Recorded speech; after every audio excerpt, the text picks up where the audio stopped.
どうも皆さんこんばんは、夏目さんちのけんです。遥か遠く水平線の向こう側に生息されると言われる大型女子さやです。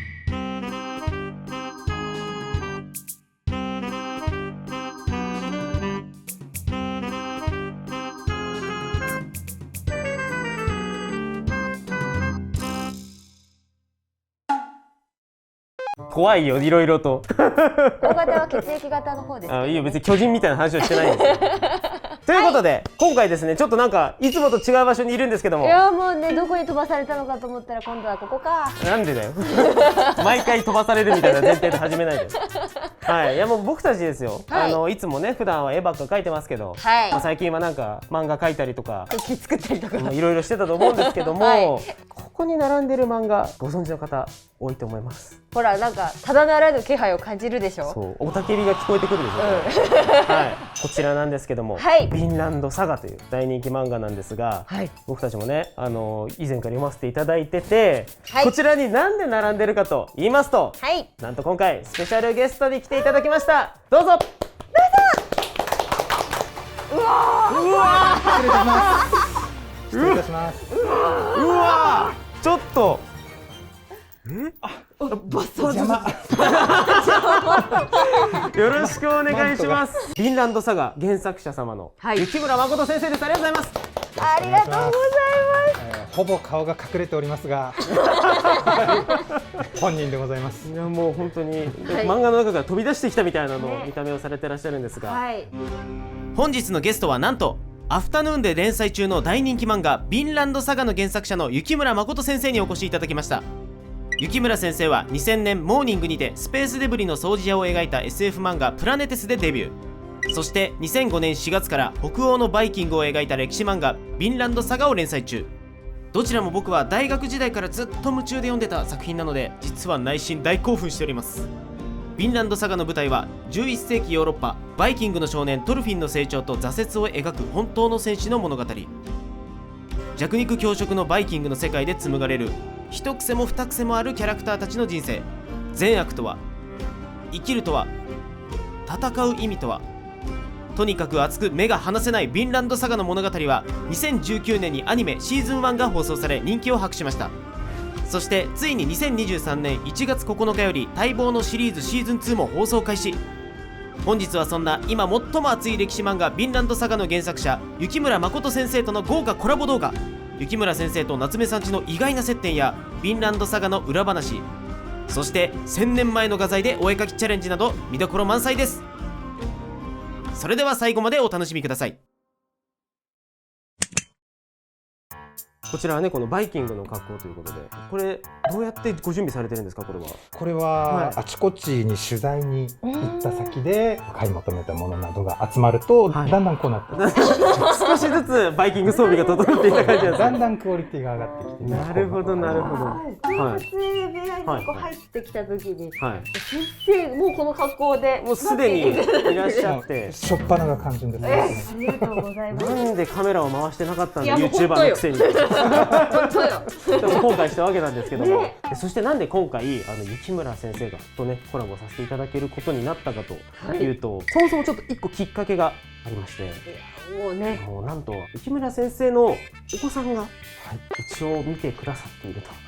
うちの三男坊が夏目さん家にお父さん出るっていうこと決まった瞬間、大変な喜びようで、うわー嬉しい、ありがとうございます。三角倒立して喜び三角倒立お父さん失礼のないようにね、失礼のないようにね、再三言われて今日出てまいりました。こちらこそです。本当に何か失礼があったらと思ってドキドキしてきたんですけども、ありがとうございます。僕も本当に夏目さんちをいつも楽しくありがとうございます。そうなんかもう恥ずかしくなってくるというレベルなんですけども、今日実はその三男坊に夏目さんちのファンの証であるイラストをちょっとファンの証描いてきてもらっております。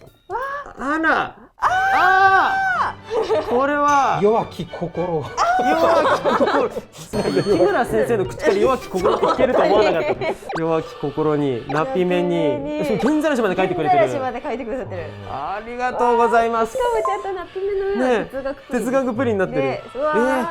いやじゃあ今回せっかくなので、ね、さやさんこれはちょっといつもね我々の動画を見てるね皆さんだったらお分かりだと思うんですけど、冒頭に出てくるあれですよ、あれジオグラフィック、あれジオさやジオをちょっと今回いいんですか、まさか雪村先生にも一緒に。私もいいですか。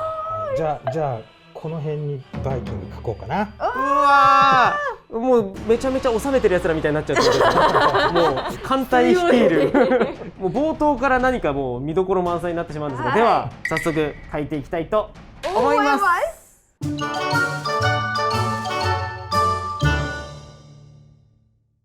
さあではですね、ちょっと早速書かせていただくんですけど、今回じゃあちょっとこれせっかくなので3人でこうブロック分けて書く感じにしますか。そしたらそうですね。いいね。じゃあ僕は原ざらしのサイでいただきますね。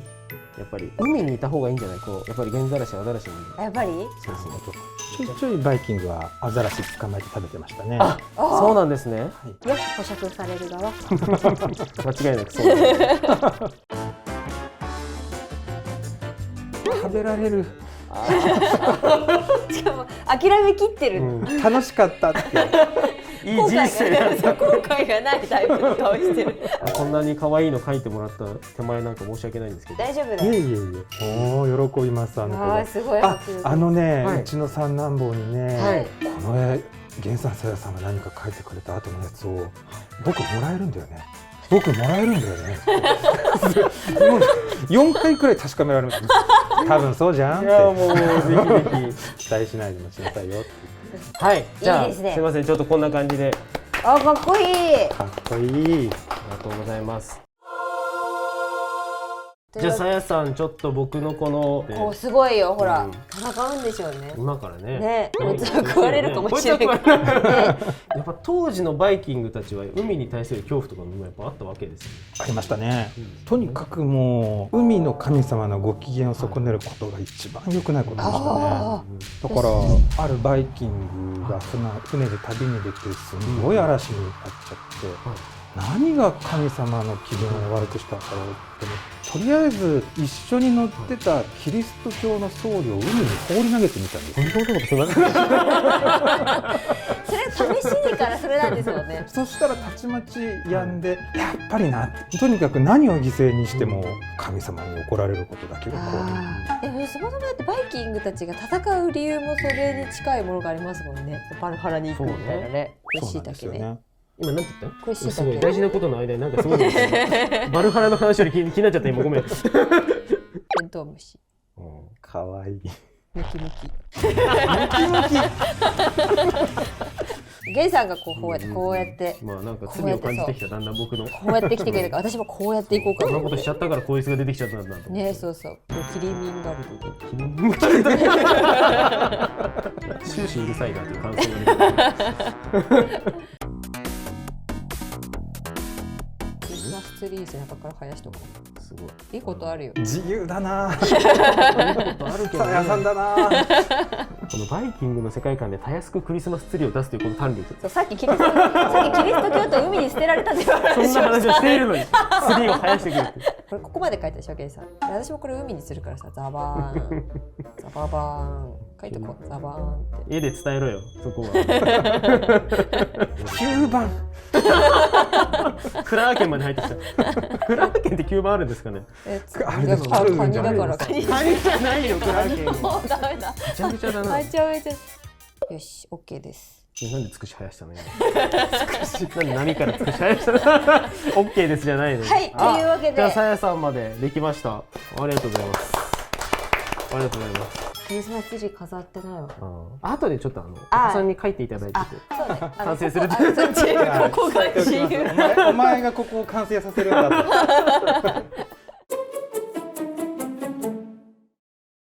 はい、お願いいたします。お願いします。笑ってしまう。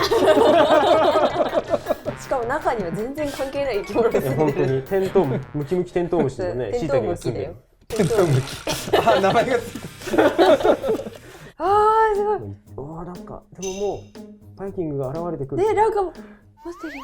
投げてきて頭ぐしゃーってなるやつ持ってるよ。コップにいても変わんないからね、黒さは。頭ぐしゃってなるやつ。頭ぐしゃーって投げるやつではないんじゃないこれは。よくこういう言葉を書いてきましたね。十何年間。イエーイっていうバイキング。叫びが聞こえるような、なんか画面がこういい意味で泥臭いというか、その空気感がいつも見えるような。そうですね。書いてて途中で思っちゃったんですよね。あ、お風呂に入ってないなっていう。まあでもそれでもね、当時のヨーロッパの人たちは、なんなら一生お風呂に入らないっていうことも。そうなんですね。はい、そうなんですね。その中ではバイキングたちは割とお風呂に入る方だったんですね。1週間に一遍もお風呂に入るっていう、とっても綺麗好きな。ああ、なるほど、確かに。ピカピカマッチョよ。バイキングたちは型っていうか、その海賊機的なものっていうのは明確にはあったんですか？これじゃない。これ選手のこれよきっと。でもいろんな船の頭のとこについてるドラゴンとかそういうモチーフが好まれてましたね。ドラゴンが大好き。でもそう考えるとバイキングたちって思考回路は少年のまま育ってる感じしますよね。そうね、子供ですよね、本当。だからトルケルとか、一生大人にならないやつっていうつもりで書いてました。いやもうそれが最高でちょっとまた後でもその作品についてのねトークとかあると思うんですけど、トルケルが好きすぎてでも漏れちゃいそう。トルケル漏らさない。トルケルがダダこねてるシーンが大好きで、トルケル君みんなお片付けしてるでしょっていう一人だけね。そこが本当に好きで。やりだ。やりが生まれていく。やりだよ。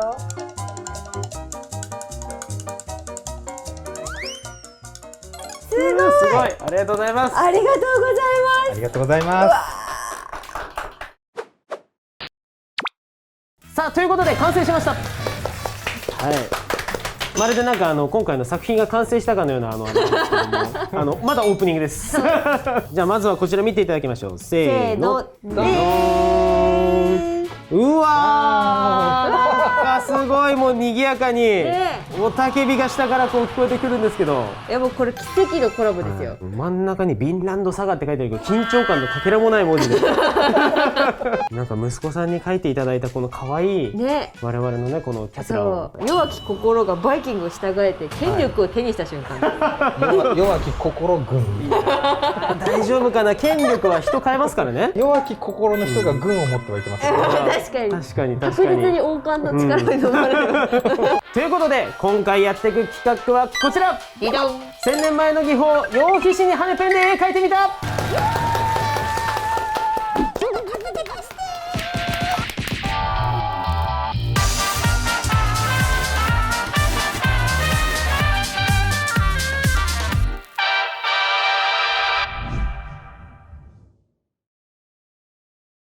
はい、ということで、今回羊皮紙に羽ペンで描くといった技法で今回やっていこうかなと思っているんですけど、そうですね、ワードはね皆さんこう映画とか漫画とかで聞いたことはあると思うのよね。羊皮紙。そうなんですよ。でヴィンランドサガの舞台がね1000年前ぐらいなんですけど、そこで使われていたのがこの羊皮紙とか羽ペンということで、羊の皮を薄くしてそれに聖書とかでも書いてましたね。じゃあ今そちらはね現物があります。こちらです。ありがとうございます。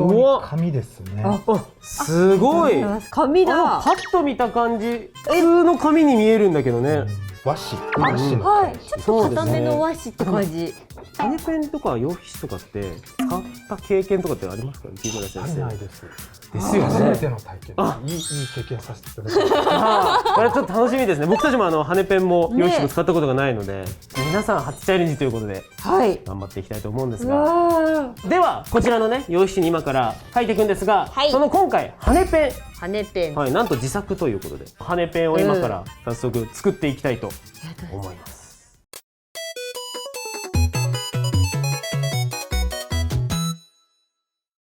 ではですね、早速こちらの羽ペンならぬ羽です。これを使って今からどうやら羽ペンを作るみたいなんですけども、羽ペンの育て方っていうのがこちらにございまして、今からこれをどうやらカッターで削って作るってことみたいですね。難易度高いですね。でも当時の人はどうしてこれで字が書けるっていうことに気づいたんでしょうね、これね。中が空洞になってるからっていうことで気づいたってことだよね。そういうことなんですかね、これは。何かの大発見ですね。すごいですね。こちらは何の鳥の羽か。ユニコーンじゃないですか。ふざけないでください。ユニコーンのどこなの？地味な色のユニコーン。岡山の県名物ユニコーンです。岡山にいるのユニコーン。一応ガチョウがスタンダードで作られるらしいので、おそらくそうなんじゃないかなるほど。訂正いたします。こちらユニコーンの毛ではなくガチョウの毛ということで、皆さんおユニコーンではございませんので、岡山には行かないようにお気をつけて。ぐちゃぐちゃなのよ、情報量が今。はい。ペガサスだ。ペガサスだ。ユニコーンじゃない。訂正。でもユニコーンではなくペガサスだったんだけど、それは岡山県にはいなくて、こちらはガチョウの羽かもしれないけど、これはでもガチョウかはわからないです。てなわけでですね、こちらで今から作っていくんですけど、制作手順の中でまずはペン先をお好みの形にカットするという工程がありまして、これがですね、なんかこの切り方によって変わるみたいです。雪村先生、どのあたりを目指したいですかね。この太字で明快なタッチでいきたいですね。こちらですね。これ漫画でいうと G ペンぐらいなんですかね。使い込んだ G ペンって感じじゃないですか。そこのところを狙いたいですね。さやさん、どれぐらいでいきますか？どうしよう。でも私丸ペン好きだから丸ペン狙ってみようか。繊細な方でいきます？でも僕も雪村先生と同じく太字もしくは丸ペンの真ん中ぐらいの感じにしたいかなっていうイメージで。では早速これはやってみますか？1本。でもこれあれですよね、羽ペンを持った時のそうですね、角度、自分の角度をまず見つけて、手に馴染むところを探してからいきます。ほらー、すごい大胆にいってる感じが。むずい、やばい。これは想像以上に難しくないですか？これもしかして失敗したら難しいですね。その辺にエンジェルがいないから困ってんの。見えないの？見えてんの？で待って、私チキンすぎるかもしれない。かける。やったー。すごいです。よかった。すごすぎます。ちょそうっと待ってくださいね。カッターに今裏切られてる。じゃあ丸ペンの可愛らしいタッチもちょっと頑張って。1本保険ができたので。これ入る？本当にいける？人生っていうのは博打だからな。細字？もう触んない。ちょっと僕今1本目やってみたので書いてみます。行きましょう。さあいけるのか。すごい。かける。かける、やった。すごい。強弱つきますね。つきますね。本当に使い込んだ G ペンみたいになっちゃった。見て。切れ目入れます。下手くそ。さやさんやばいね。やばいよ。ちょっと待って、全米がヘド吐いたって感じなんだけど、すごい。全米。まさか全米もそんな風に使われるとは思っていない。待って、味のあるペンになっちゃった。さやフォント作れそうだね。さやフォントみたいになっちゃった。明快くんと太字くんを見分けるにはどうしたらいいだろう。確かに少しだけ全く同じだぜ。ちょっとこの辺パカッとした方がどっちだったっけ？いや、僕はこれ可愛らしいタッチの丸ペンにしたいつもりで今作ったんですが、ちょっと見てみますね。作っちゃいました僕、最強のペンを。ゲイさん、ゴムカスのペンができちゃいました。池村先生、なんと可愛らしい細いタッチのやつが出来上がってしまいました。そんなシャシャかける？すごい。ゲイさん作り直してくれてんの？さやさんのやつちょっと調整してるのよ。私嘘、優しい。手のかかる妻ね。職人だからね。間違えた。やり直すわ。鶏のような声。どうしてこうなっちゃうんだろう、さやさんのやつ。なんだ。初のさやさん見学っていうパターンもあるからね。ないよそのパターン。これでずっと文字とか書いてたんだから大変でしたね。そうですよね。昔の人は。それでもう嫌だって思った人が G ペンを作ったんでしょうね。G ペンはこうして生まれたのだっ G ペンはこうして生まれたんや。た。なんでかさやのうまくいかないです。今回見学ですか？さやさん、僕の細いのを使ってみてください。そんないいんですか？ありがとうございます。すごく綺麗。ペンですよこれ。ペンなんですよ。では羽ペン完成しました。やったー。やったーって言いたいところです。はい、こちらですね。さやさん大失敗。イエーイ。おめでとうございます。大変ありがたいことなんで、雪村先生から1本お譲りいただきました。はい、すごく素敵に細い線が描ける、羽ペンを1個譲ってくださった、育てていただいて、そしてこれがさやさんが作ったホラーフォント、呪いペンです。呪いのペンです。揃った。揃いましたね。でもなんか描けそうなちょっと空気は、希望が見えてきましたね。ちょっとこれはいけるんじゃないかと思いつつ、じゃあ果たして用紙紙に書いた時にどうなっていくのか、それではやっていきましょう。行きましょう。なんとか無事羽ペンを作り終わることができました。さあ、では早速羽ペンでお絵描きといきたいところですが、大好きなヴィンランドサガについて少しだけ語らせてください。ヴィンランドサガを知らないよっていう方も僕たちのオタク語りを聞いていただき、そして履修してくださると嬉しいです。それでは引き続きお楽しみください。でもヴィンランドサガは僕はもう本当に10年以上前なのか、10年以上前が大学生っていうのがちょっともうびっくりしてるんですけどからもう知ってて、高校生から大学生に行く過程で青年漫画を知るっていうタイミングってありません？なんかありますあります。青年誌に触れる。少年誌から青年誌にこう背伸びしていく瞬間、その瞬間まさに石川正幸先生のもやしもんが大好きで、マブダチ。ああそうだったんですね。なんと石川先生と遊んでいただきました。そうだったんですね。まさにその、そうですよね。いや大好きだったんですよ当時。でそこからイブニング、モーニング、アフタヌーンっていうなんかその順当。僕もそうです。その講談社青年誌のステップアップをどんどんしていってでその流れでちょっと僕は次に雪村先生のプラネテスというね、先ほどもおっしゃっていた SF のね作品に触れて、4巻で漫画を完結しているっていうものを読んだことがなくて、少年漫画ってこう結構20巻とかね、っていうイメージで漫画っていうのを捉えてたので、なんか4巻で骨太なストーリーが完結しているっていうのをまず触れたことがなくて、それでまず一感動があったんですけど、ありがとうございます。でその後にここですよ、この本来のヴィンランドサガに僕出会ったんですけど、その時当時大学 1,2 年生の頃だったんですけど、多分この辺りなんです。13巻とかちょうどいいとこだったんですまさにこれからねアニメを見られたりする方も結構多いと思うので、ちょっと詳細には触れないでおくんですけど、めちゃくちゃいいとこなんです。ここ主人公のねトルフィンにこう芯が入るシーンというか、そこの熱いところまでを一気読みしてしまって、なんて贅沢なことしてたんだ当時っていう、もう今思い返すと一気読み嬉しいです。僕書くのがあんまり早くないので、だから待たせてしまうんですよね。今26巻までなんですけれども、今1巻から26巻一気に読んでいただきたいです。あーでもまさにこれ今チャンスですよね。ここで26巻でようやく書きたいとこまで書いたなっていう気がしてるので、だから一気読み嬉しいですね。いやそうありがとうございます。なのでもうまさかですよ、この場で雪村先生にお会いできるなんて、当時の大学生の時の自分になんかめちゃめちゃ教えてあげたいというかでもそんな中で先ほどもね言ったように、雪村先生が1作目の連載がプラネテスというすごい SF 作品だったところから、真逆とは言わないんですけど、史実ベースというか、全然最悪ですよね。そうに至ったきっかけっていうのって何だったのかなっていうのがすごい気になっていて、プラネテス宇宙 SF を書き始めた最初の時から、もう1冊分くらい書いたら僕バイキングの漫画書きたいんですって。当時にもう担当さんにそう言ってたんです。だからすごく昔からですね、バイキングはずっといつか書きたいなと思ってました。最初に着想を得たのは、開始の授業でコロンブスよりも500年も早く大西洋を渡ったヨーロッパ人がいるよっていうのを学んだ時からですかね。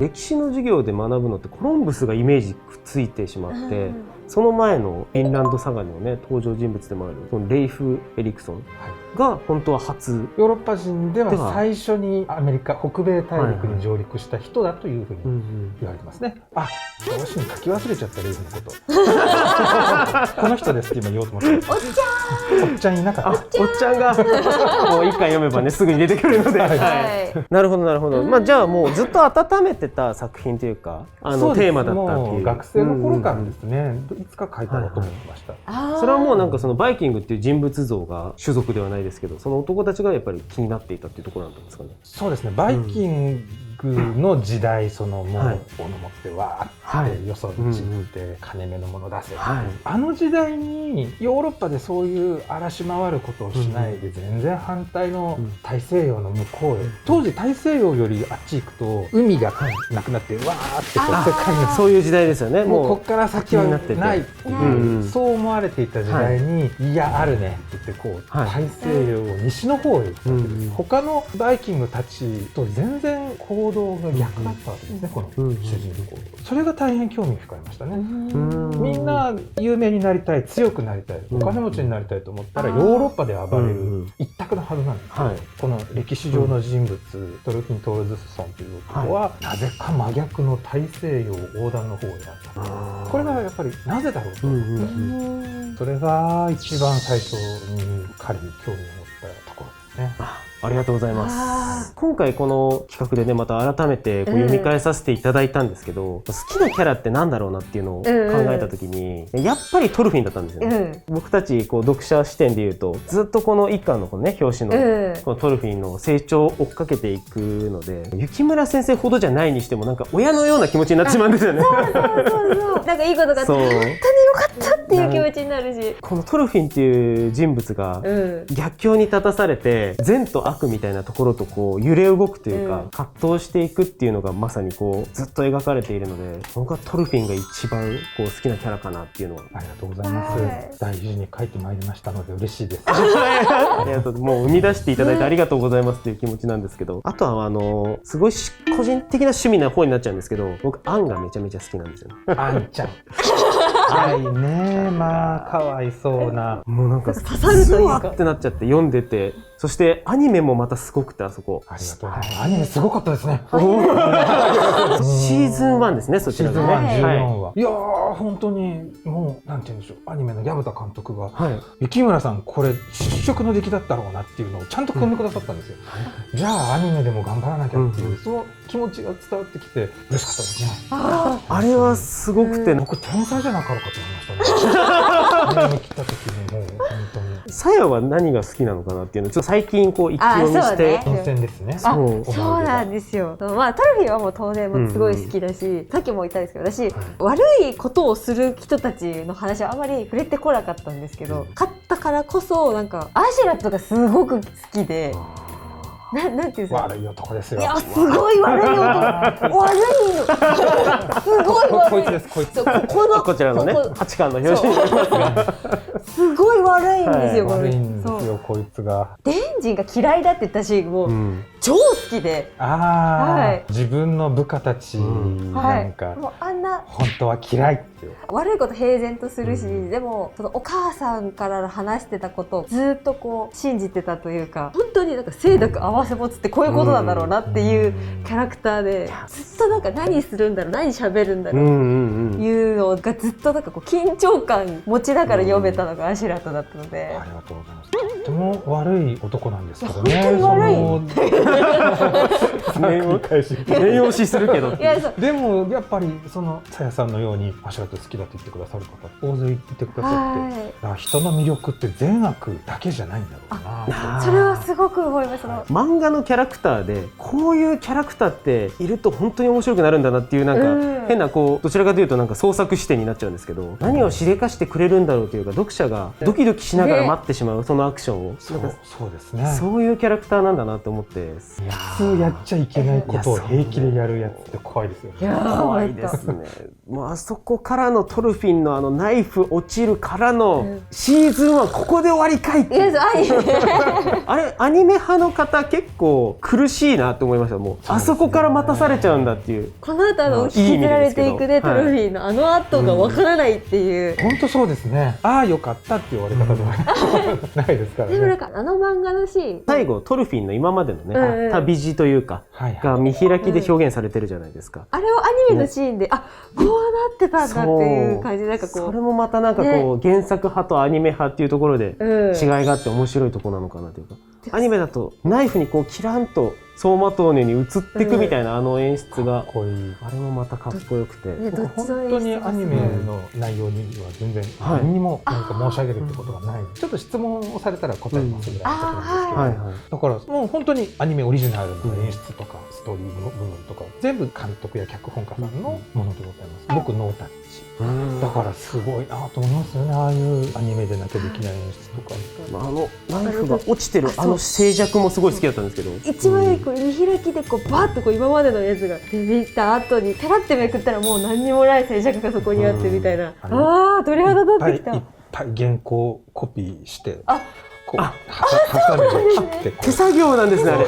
のり塗ってこうここ通るでみたいな。ここまでちょっと隙間になってきてそれとんでもない裏話が今できましたけども、はい。まあでもいろいろね今ね好きなキャラクターとかを話していったと思うんですけど、シリーズ通しての人気のキャラってやっぱり誰とかっていうのがやっぱ雪村先生から見て、シリーズ通してとなるとクヌートが好きという方は多いですね。クヌートにもう一回登場してくれとよく言われたりします。あとは幻の3機があるならばヒルドというもう本当に狩人の人が出てきますけど、彼女が大変人気がありまして、あります完全に読者になったんですけど僕は超怖いんですけどね。めちゃめちゃ怖いですけどね。あとはもうトルケル、トルケルはちょっとね、大好きな人いっぱいいます。トルケルはちょっと外せないなというか、あれもまたアシュラットとは違うこうその何をしでかすかわからないっていう暴君のような男なんですけど、いい意味で怖い。だからもうセリフが出るたびにそっちかいって突っ込みたくなるんですよね。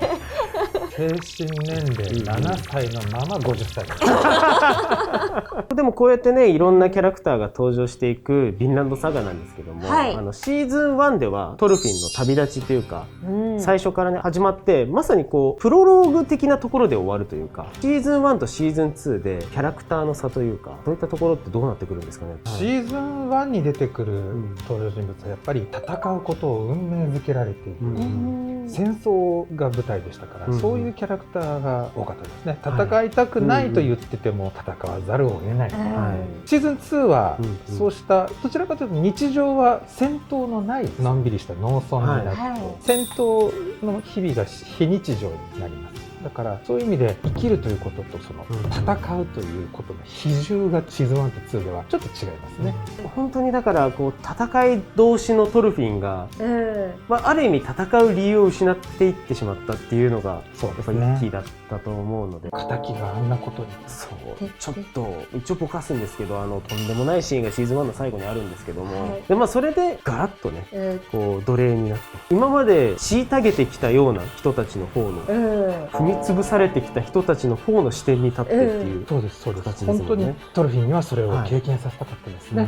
戦争するひどいことをする人側の経験とひどいことをされる側の人の経験と両方彼に知っておいてもらいたかった。だからこそだとトルフィンっていう気持ちでもうなんかもう支離滅裂なこう感想を伝えるだけの回がずっと嬉しかったです。もう進んでしまったんですけど、ちょっとこれはね汚いお宅がこれもマスクなんかべちょべちょでねリアルだしねというわけで今ねいろいろとお話をさせていただいたんですが、せっかくなので今回はね原作者の雪村先生とそして我々夏目さんちで羽ペンを使ってフィンランドサガのキャラクター描いていきたいと思います。羽ペン使えるかな。それは不安不安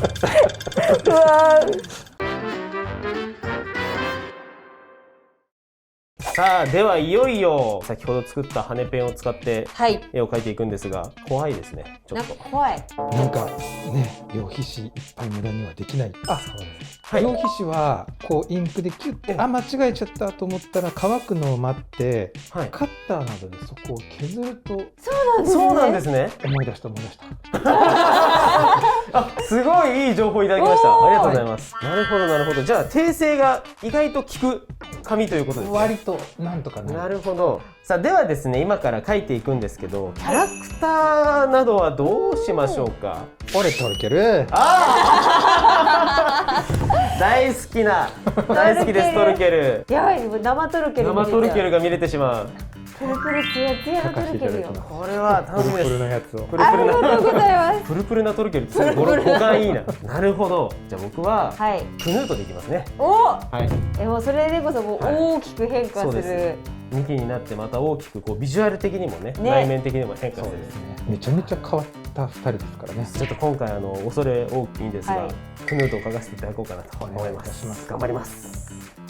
じゃあ私、じゃあもうトルフィーいただこうかしら。いやもう行くしかないということで、ギュッてしないと。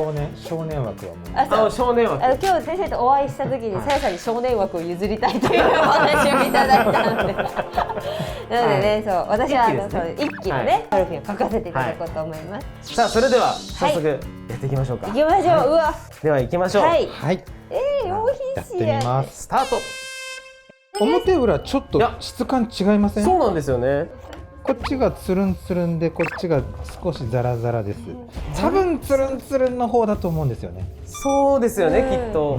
なんかこっちがちゃんと羊の皮感が残ってる感じがそうですね。しますよね。じゃあしばらく首から上が映らないんで、僕はこの拷問のような鉄の塊を流させていただきます。先ほど持たせていただいたらすごい重くて、めちゃくちゃ重かったです、この兜。誰にもやれと言われていないのに自主的にかぶっておいて拷問呼ばわり。全部解き放たれてる。解き放たれてる。もう天津飯の目でも追いつかない。原稿が止まって見えるぜ。どうしよう。透けるんですよ。面白いね。どうしよう。でも向こうが透けてる。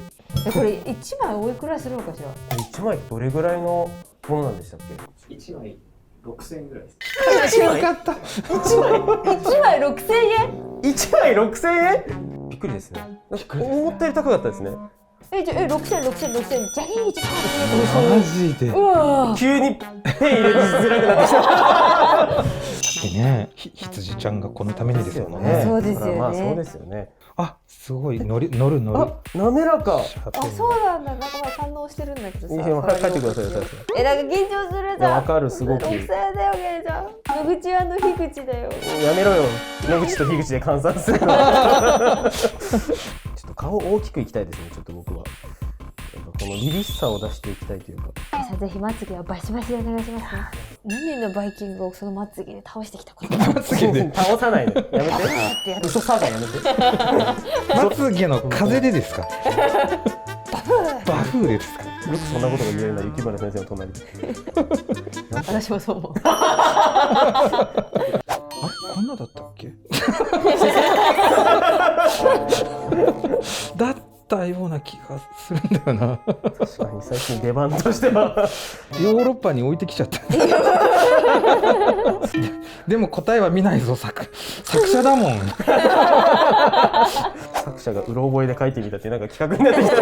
ミリシラで。ミリシラはおかしい。トンシリぐらいしてる。トンシリ。なんか小学生の時の友達ん家集まってみんなで好きな絵描いてる時のやつみたい。なんか僕たちそれを取り戻すかのように YouTube やっちゃってるんだ。あの時代ね。よくわからないんですけども。下書きできた。お、もしかして。じゃあペンタイム誰よりも先に？誰よりもペンが作る下手だったのに？言ってください。すみません。私羊皮紙第一頭を行かせていただきます。はい。パカ。緊張する。いきます。書けるのかな本当に。そこよね。書けるが？でも怖い。もうこれ以上進めない。ちょっと怖いですね。慣れるまではきっとこれ。怖いです。めっちゃもう今一頭。横でトルケルが生み出されてるかと思うと集中できないんだよな。すごい速さでトルケルが。シャシャシャシャって楽しみで。すごく久しぶりにトルケル描きます。見てるだけで気持ちのいいキャラというか。トルケルは本当に好かれましたね。なかなかあんなに気持ちのいいキャラクターっていないよなってぐらい好きですね。何にも悩みなさそうですもんね。確かに。トルケル55、6歳まで来ましたけれども、55、6歳ってもう本当おじいちゃんなんですよね、この時代。なかなか当時の寿命ではその50を超えて生きる人はいなかったようです。行ってみます。うわ、怖いよ。よーし。ちょっとインクつきすぎ。私のインクつきすぎ年収みたいにインクが出てくる。じゃあ僕も行きますよ。いけるかな。うわ、難しい。思ったより紙に引っかかる。優しく置かないと引っかかりますね。後ろで細い線は引けるわけじゃないんだな。基本太い線なんだ。なんか斜めに横にすると細い線になったりします。できますね。なんかスライドさせるとこれ面白いぞ。すごいね。トルフィンがどんどん血濡れになっていくんだ。全然いいんじゃないんですか。大体血濡れてますから、あの子は。それは確かに。すごいペンじゃん、まるで。すごい。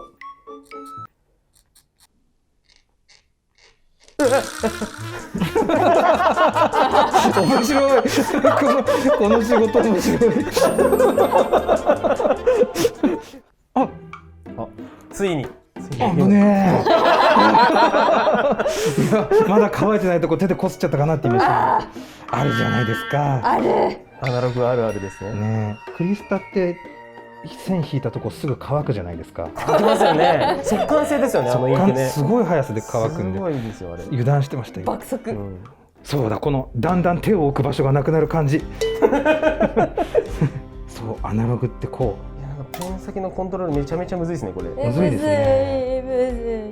いや、当時の人はこんな風に絵を描いていたんだな。アカデミックな本つなげてどうとかなると思わないで。あぶねえ、そうだ。ここまだ乾いてなかったんだ。あぶねえ。話しながらだとつい。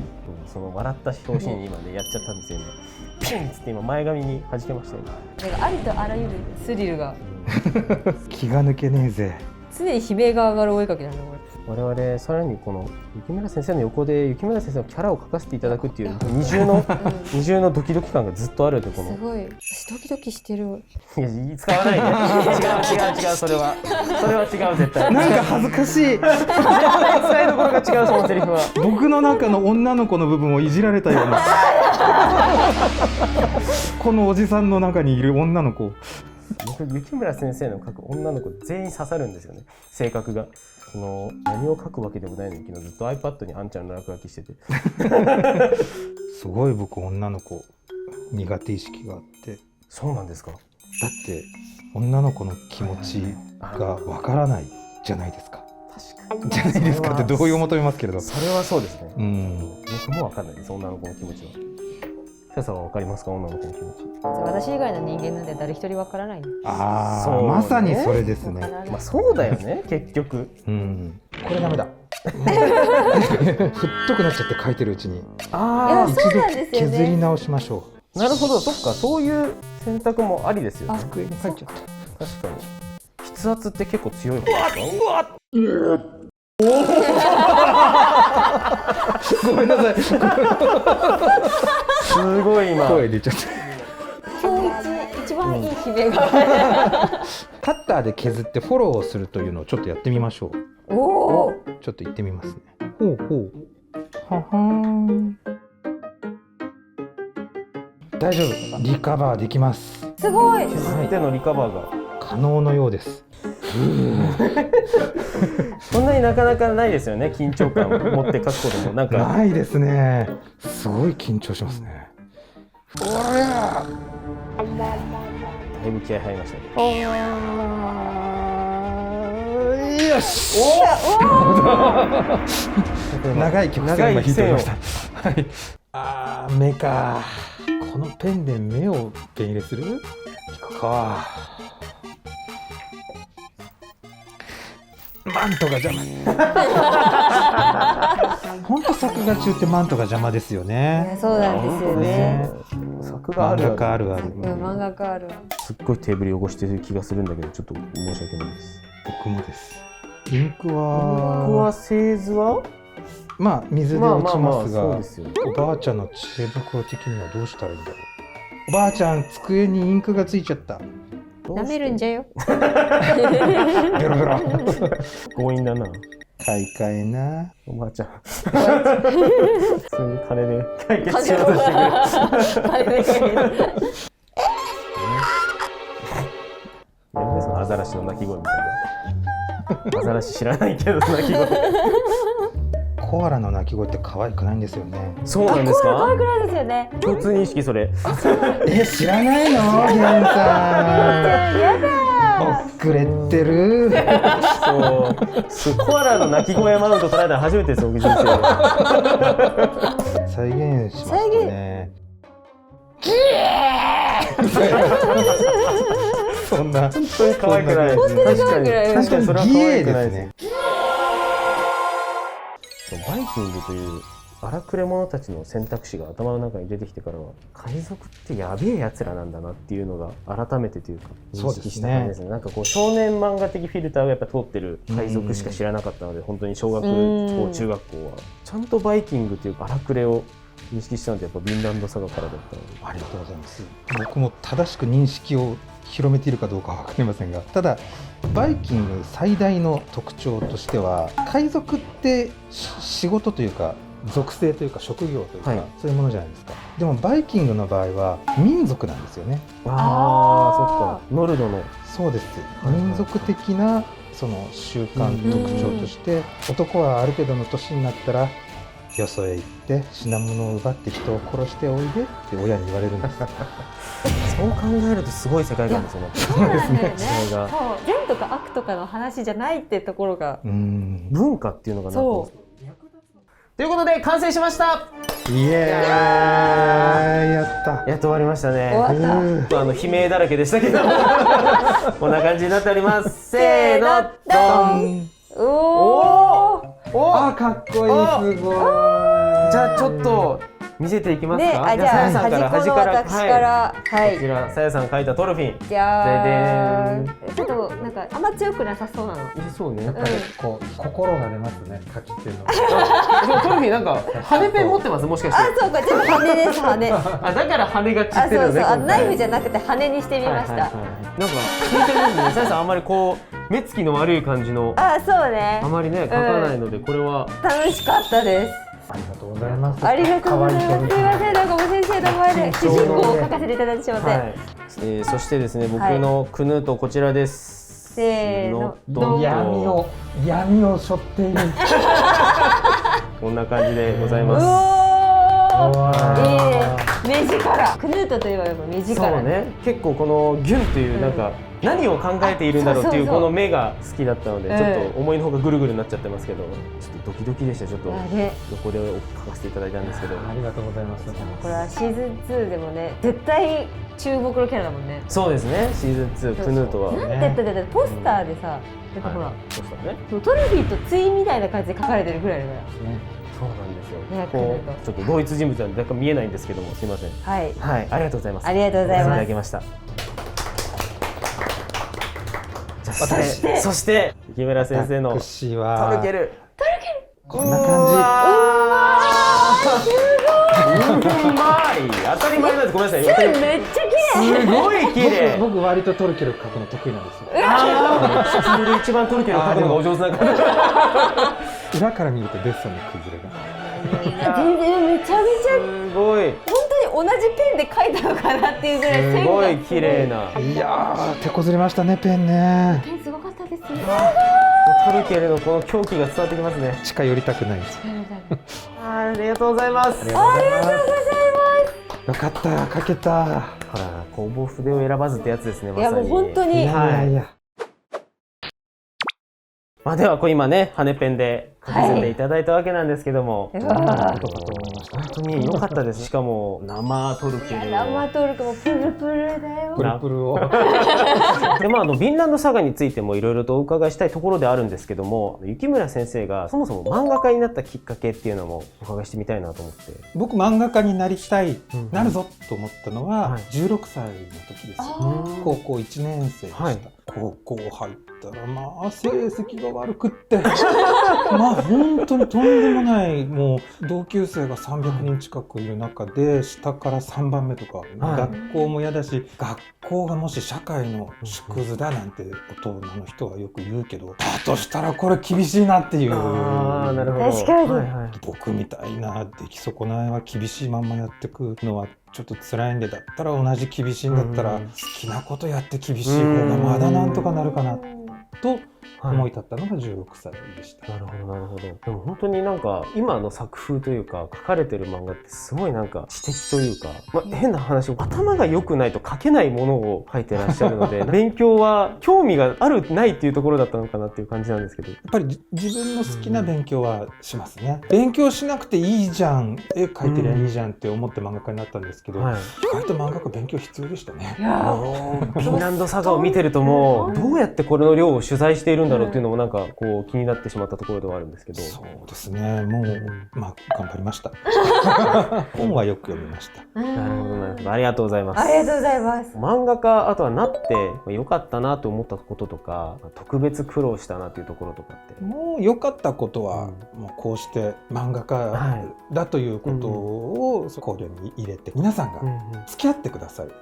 漫画家ちょっと珍しいからどんなの描いてるんですかなんて言って話になったりして、だから本当に漫画家になってよかったなと思うのは、たくさんの人と仲良くできるようになったことです。それが一番です。もう苦労したことは締め切り最高のようになければあとはもう完璧なんですけれど、本当に締め切りだけはいつか締め殺してやろうと思って締められてるのにもうずっと締められてきましたね。たまには締め返してやろうかと思ってるんですけどあの物量をこう締め切りに追われてやるっていうのはすごい。いや、アシスタントさんが優秀なんです。うちは本当にうちの一番ダメなアシスタントさんへの指示の一つにうまくやってという指示がありましたでも本当にそれはもう信頼されてるからというか、そう、もう本当すごいんです。素晴らしいですね。そう、本当にそういう人たちに支えられているんで。なるほどなるほど、ありがとうございます。でもやっぱそういう風に今信頼関係築かれてこう漫画を描かれている中、ここにたどり着くまでってすごい道のりというか長かったとは思うんですけど、今この漫画家とか絵描きさんとかそういったところを目指す人へのアドバイス的なものというか、そんなものいただけたらなと思うんですけど。私20数年漫画描いてますけど、やっぱり私の若い頃とはもう事情がだいぶ違うようになってますね。だから自分の経験から言えることってもう新しい時代の方々には少ないと思うんですけど、ただもし僭越ながらアドバイスするなら、人を喜ばせようっていう気持ち、これに尽きると思います。人を喜ばせたい、みんなを楽しませたいっていうこの気持ちの強い人が漫画家になれるんじゃないかと思います。だから YouTuber とかでやっぱりたくさん人の喜ばせてる人ってすごくなと思います。漫画家になれるなっていつも。ありがとうございます。でもまさに今僕たちってこう順番が逆というか、今の時代っぽいなんか順番で今僕たち進んでいるなっていう感じてるんですけど、先に動画で皆さんに知っていただいて、今から漫画を描くので皆さん見てくださいの今段に入ってきているところなんです。そういうところも本当新しい時代ですね。我々とは違います。そう言っていただけると、同じマインドでこうやることを変えるというか、そうやって僕たちも頑張っていきたいなっていう気持ちになって、あれ漫画家を目指す皆さんのアドバイスみたいになってるんですけど、僕たちが受け取っちゃった感じすごいエールをいただいたという、普通に僕たちが勝手に受け取るっていう。いやもう本当にうちの子を見てれば分かります。これだけ喜ばせていただいてるんですから、うちの子絶対逐一フォローすると思います、間違いなく。ありがとうございます。ありがとうございます。僕もですけれども。ありがとうございます。なんか気持ちがポカポカした今。ありがとうございます。本当に。嬉しい。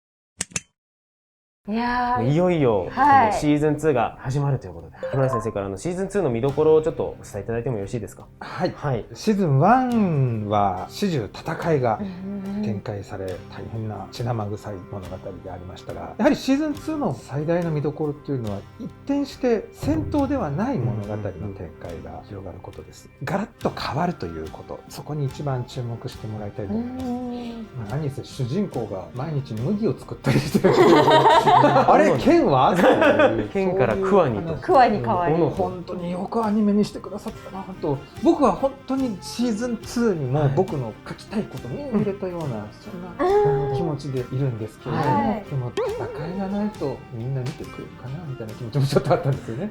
でもその内に込められた葛藤というか、トルフィンの内面的成長とかも、多分トルフィンに友人とも言える人物がやっとそうですね現れるのかというところですね。友達できるかもでも本当にここまで見てきた人にはもうぜひね、もう本当にね、終わりですから、なんせシーズン1のターンからですからね。もうあの後も生きてる。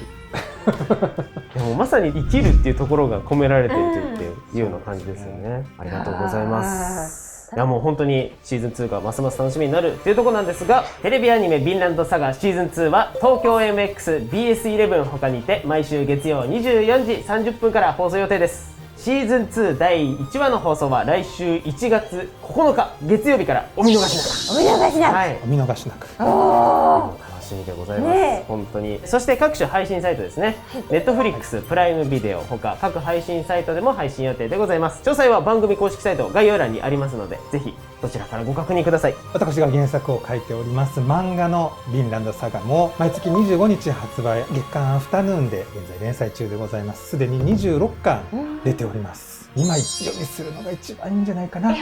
本当に今すごくいいところまで読めてしまうので、ぜひ機会ありましたらお手に取ってみてください。超絶おすすめ漫画でございます。もう本当にもうみんなもトロフィーの親になろう。